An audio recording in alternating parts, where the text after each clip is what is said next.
И в завершении выпуска о спорте. В Тампонском районе прошло чествование спортсменов, которые выступали в составе сборной района на прошедшей в прошлом месяце республиканской спартакиаде зимних видов спорта. Продолжит тему Нина Ханарова. Третий раз прошли зимние спортивные игры в целях популяризации зимних видов спорта. Всего в спартакиаде участвовало 974 спортсмена, 28 команд по 10 видам спорта. Тампонский район впервые был представлен полной командой по всем видам, чтобы показать максимальный результат и набраться опыта на будущее. Команда Тампонского района выступила в 7 видах спорта: лыжные гонки, биатлон, спортивное ориентирование, хоккей с шайбой, сноуборд, шорт-трек, и по результатам спартакиады заняла первое место в своей группе.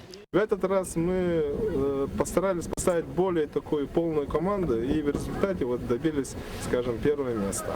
А раньше, как я помню, выступали в основном наши спортсмены по Северному многоборью. На родине с гордостью встречали своих победителей на центральной площади поселка, высказав слова благодарности и отметив всех спортсменов, тренеров, спонсоров, благодаря которым команда достойно выступила на спартакиаде и оставила позади сильные команды соперников. За подготовку нашим тренерам, администрации Тампонского района, спонсорам и всем, кто причастен к организации нашего выезда, большое спасибо. Обязуемся и в дальнейшем радовать вас своими спортивными достижениями. Нина Ханарова, Мария Винокурова, НВК «Саха», Тампонский район.